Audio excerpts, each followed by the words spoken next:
Hello, my name is Maggie Gaddis, and today we're going to chat about grassland ecology. Before we get started, let's put ourselves on the map.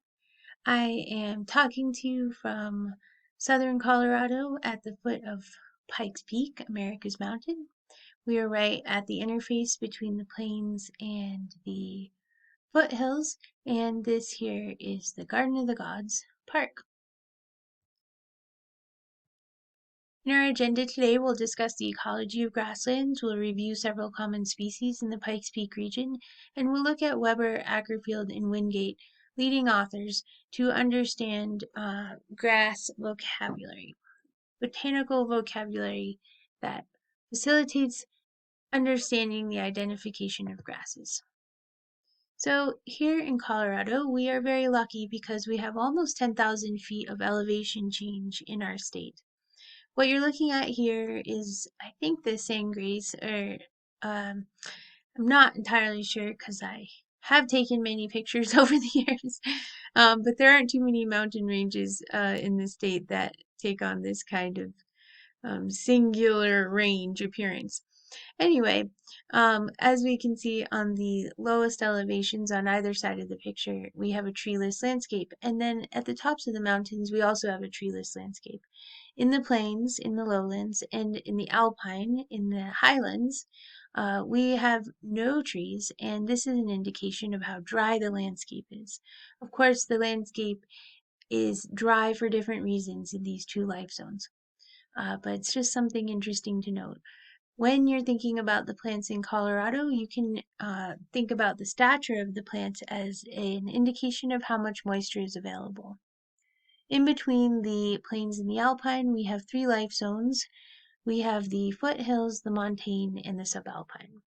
Today, I'll be talking to you primarily about species and ecological principles that apply in the plains and the foothills. So let's first get ourselves thinking about what ecology means. So take a moment to write down your definition of ecology.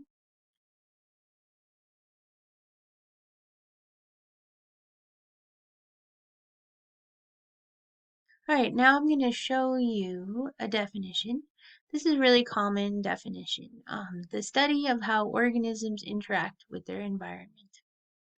I don't mind this definition, but it sets up a dichotomy that I don't think is an accurate representation of the science.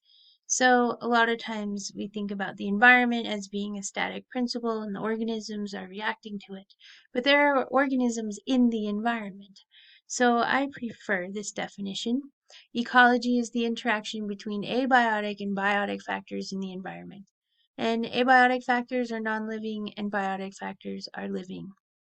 So now let's take a look at this picture. So to really kind of internalize and call out what are the biotic and abiotic factors. When I look at this picture, I first, of course, notice the ominous clouds, which in Colorado usually represent some kind of building of moisture in summer, leading to a thunderstorm in the late afternoon.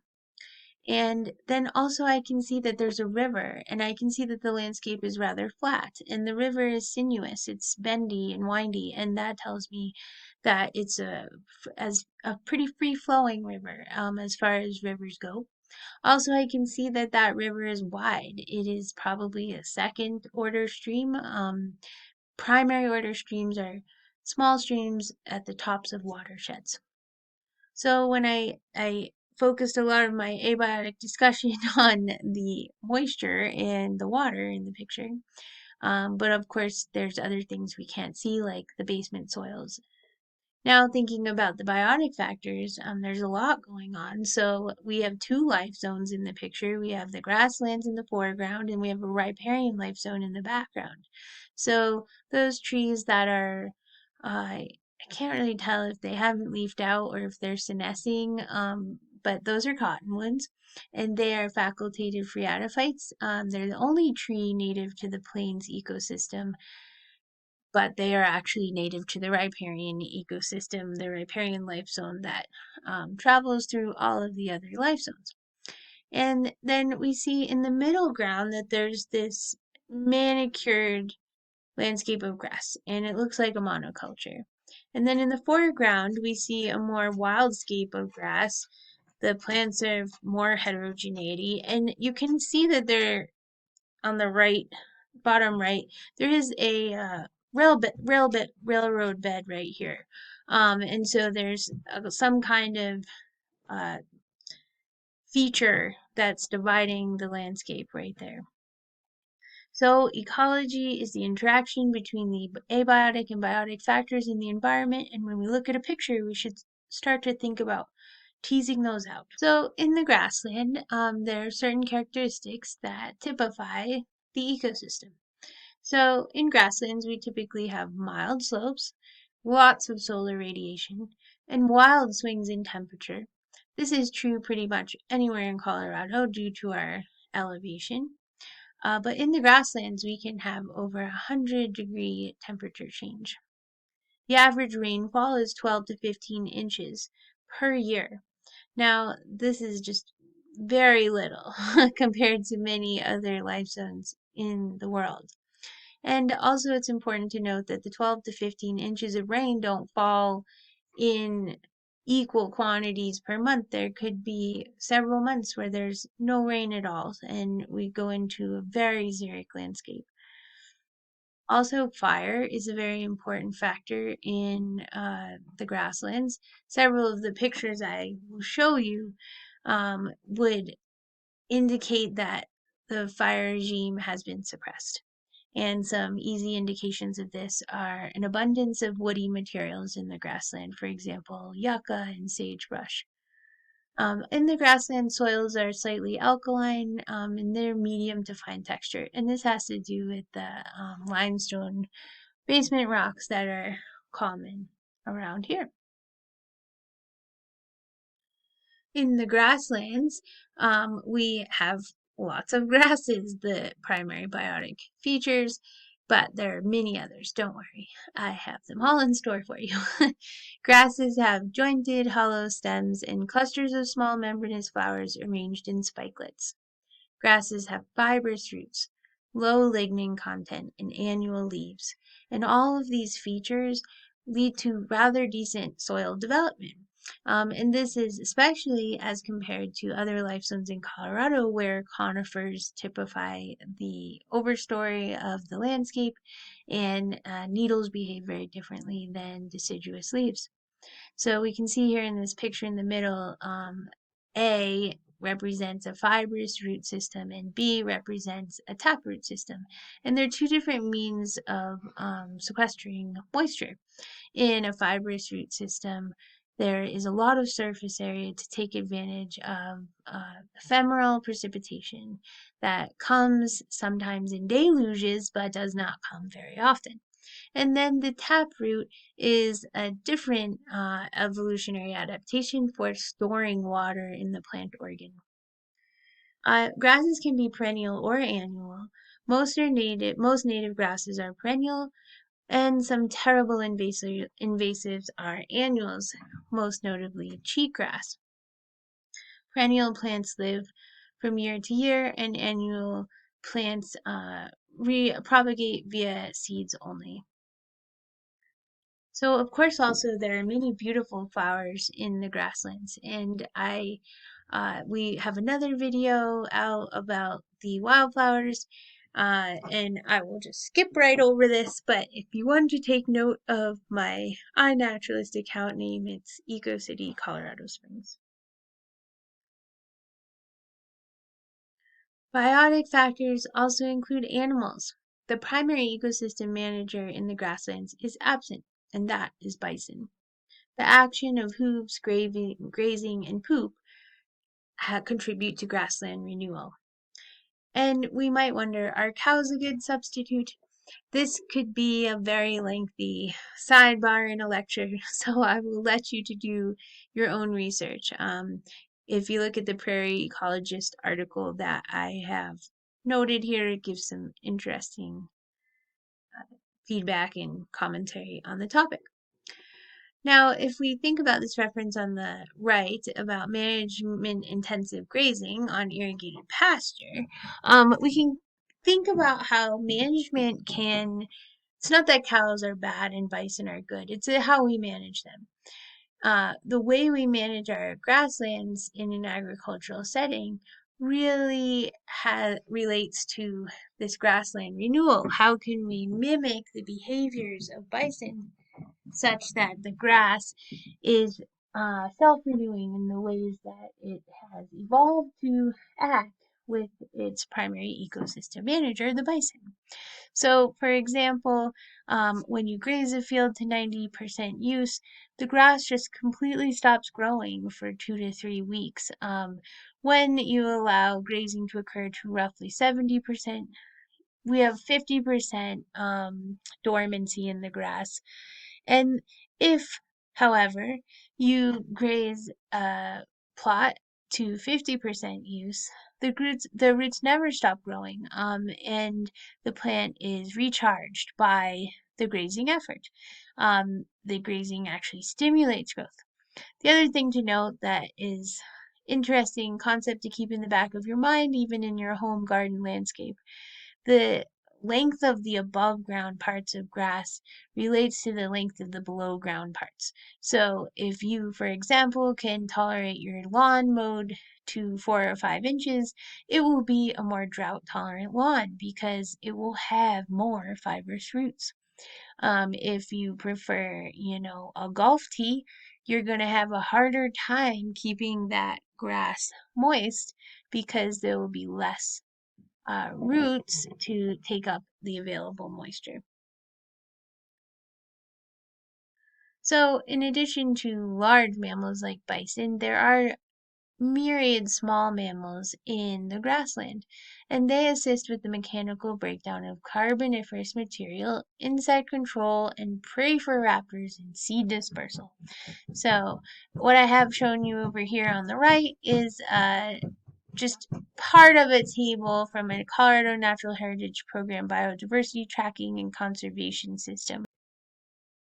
Take a look at how many different species there are of pocket gophers. Who knew? But this is an example of how diverse the grassland is. Two species cannot coexist in the same niche. And this is a principle of ecology called the competitive exclusion principle. But this should really express to us that there are so many different niches in the grassland. In the grassland, we have bears, wolves, coyotes, mountain lions, ungulates, birds, reptiles. The grassland is a very diverse place. Now, still more biotic factors. So in the soil, which we might think of as being not alive, it's actually very alive. There are so many microorganisms and fungi in soil that are facilitating the process of primary production. So mycorrhizae is a mutually symbiotic association between fungus and a plant. And I put that little question mark there because there is some argument in the literature about whether this relationship is truly symbiotic or if the mycorrhizae are parasitic to some extent. But essentially, as I mentioned before, there again we see that A and B root structures photo. When we think about what the fungal association is doing, it's vastly increasing the surface area of plant roots, which facilitates the exchange of moisture and nutrients. Also, we find that the near root environment has a plethora of microorganisms, bacteria, that are helping to assimilate and convert chemicals for plant uptake. So when we think about the soil microbiota, there's so much going on there, and this is in fact one of the reasons why I became an ecologist. I took a soils class and I had this aha moment that, the ultimate expression of what's going on in the ecosystem is illustrated in what is happening in the soil. So let's just take a journey and I'll read you this story I wrote.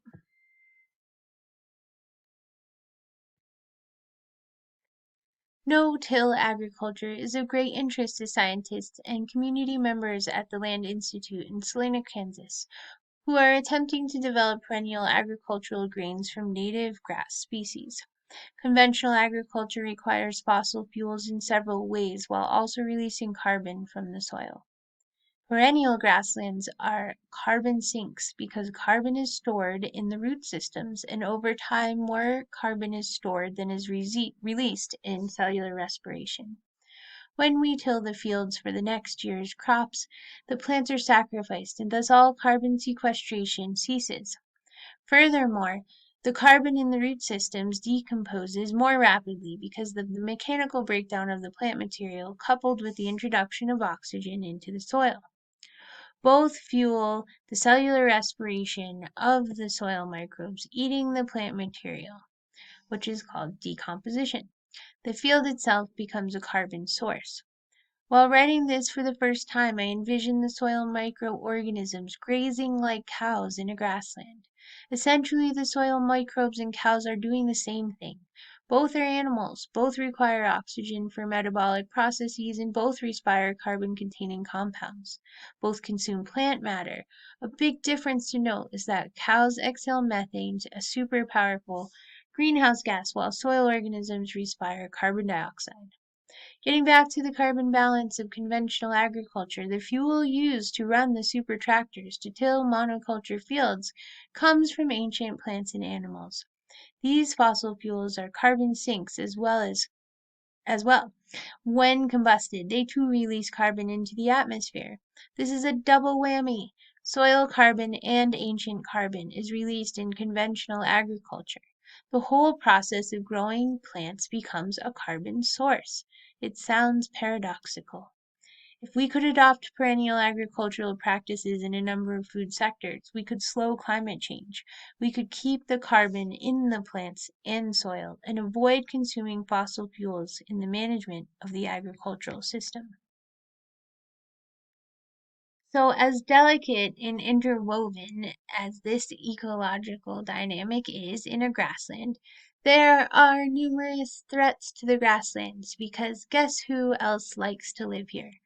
We do. So in the next several slides, I'm going to take you through thinking about how our behaviors on the landscape create a threat to the grasslands. So of course we can start here. This is my family farm, actually east of Longmont, which historically my family were dairy farmers in Kansas, and they moved to Colorado and started, this is an alfalfa farm for as long as I can remember. And there was always an oil rig on the farm, not always, but in our lifetimes. And in the last decade, there is now a fracking operation. And so the number one threat to our grasslands is natural resource development. I just talked about the gasoline we need to drive the tractors to till the fields. This is how we get it, and this is the result of domestic oil exploration. On the grasslands, we also graze our cattle. And so what we see here, we see that barrier again in the foreground. This time it's a fence line. And so beyond the fence line, we have a degraded grazed system, much like the one we looked at the very beginning of the talk, but that was near a river, and here we are in the desert. And one thing we have done with our public lands in the last century is we've used them. We have created a conservation ethic in which we are putting our lands to work, hopefully for the good of many generations. But grazing in the desert, that's a questionable practice. And I just mentioned the fence row again because it is oftentimes that in the road easements we have the greatest diversity of grasses because that landscape hasn't really been perturbed by whatever land management scheme is going on beyond. Then, of course, in our grasslands, we have a great plethora of roads, and in fact, it was the roads and the strategizing of Roosevelt, Rockefeller, and Ford that brought Americans to the American West. It was part of our settlement of this great country. But we see all sorts of things change in our landscapes with roads. We see animals moving across them and some animals not moving across them, so habitat fragmentation.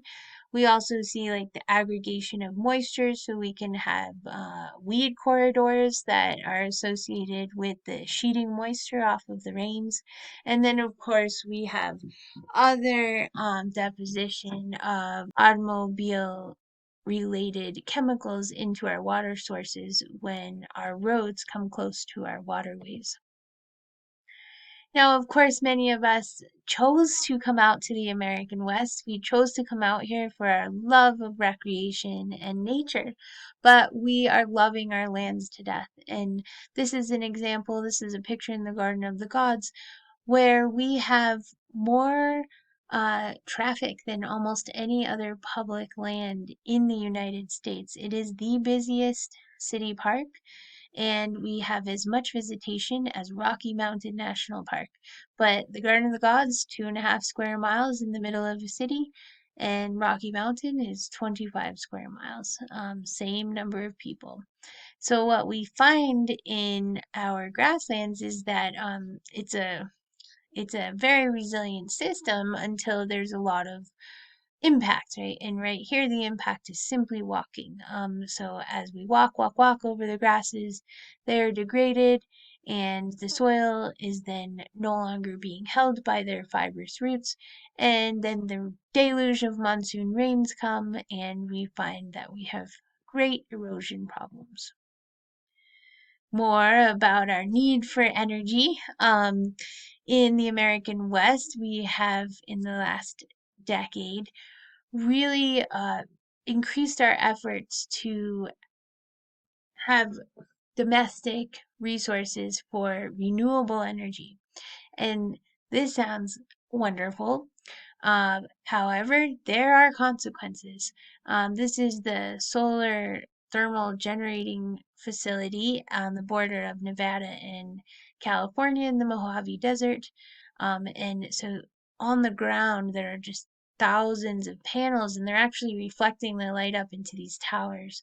But if a bird flies through that white haze, which is actually energy, birds are incinerated. There are also imperiled tortoises that live here, and so we see. We use the land, and we have lots of moving parts that we need to keep track of. Then, of course, there's agriculture itself. And I was recently on a road trip, and I learned from seeing this, which is a cotton field, that, we love to irrigate our dry lands to provide agricultural opportunity. And who knew? The best long staple cotton in the world comes from the American West, where it is irrigated 100%, and where cotton can mature to a better quality because there's no moisture in the air, so there's no moisture damage. So we're always thinking about the things we buy, the things we need, the places we go, and they're largely having an impact on our plains ecosystems. And then finally we have weeds, right? We like to move around with the plants that we love, and sometimes we have ideas about these plants that turn out to be not so true. So on the left we have cheatgrass, which was planted. It greens up so early. It seemed like a great idea, great forage to get the grazing season going on the rangelands in the American West. But as we all know, cheatgrass is a winter annual, and it only looks this luscious for a few weeks in the early spring, and at which time it steals the resources, steals the niche, and by the time the summer is in full force, the cheatgrass has gone to seed, and the landscape is barren. In the top right, we have Canada thistle, another pervasive weed. Oh, I will stop and say the cheatgrass is an annual, so its extensive invasion is simply due to a lack of seed management. If we could figure out how to manage the seed bank, we could start to have an impact with cheatgrass. That's my opinion. Lots of people disagree with that. There are very intense management applications to fight cheatgrass, the most recent of which I've heard is to poison the top several inches of the soil because some ecologists believe that, the native seed bank is lower. It's lower down in the soil, but the cheatgrass seeds are right on the top. I'm not sure I agree with that one. I'll have to think about that more. But here's a species where it's more compelling the use of herbicide, and that is Canada thistle in the top right, which is a perennial with rhizomes, so a connected root system. And so when you mechanically remove Canada thistle, most notably, any root fragment can become a new plant. So you could never harvest this plant as a weed removal tactic and put the plant anywhere else, like in a compost pile or in a dump, because it will spread. And it is, I have seen many pollinators appreciating Canada thistle, so I think that is its one upside. But generally, it invades in the mesic riparian areas, in irrigation ditches, and it is almost impossible to remove. And then in the lower right, we have another pernicious annual, the kochia, which probably was brought to America about the same time as the cheatgrass, and the leaves have a really high nitrogen content, so it's kind of referred to as poor man's alfalfa. The thought was that kochia would help to renew the range, but in fact, it just sucks up the nutrients and leaves nothing behind. And then finally, of course, there's us and our trappings in our landscapes. So here we see a completely converted landscape in my neighborhood. We have pavement everywhere. We have rocks instead of vegetation. We have Kentucky bluegrass. We have deciduous, temperate life zone species for trees. Almost nothing here is native except an occasional, blue spruce in a bank parking lot. I hope I haven't depressed you too much. Our grasslands are in dire straits and they need help. And hopefully your interest in grasses will help to restore them. One thing that really helps is to know what the grasses are. And so we are going to transition now to talking about grass anatomy and looking at these species identified.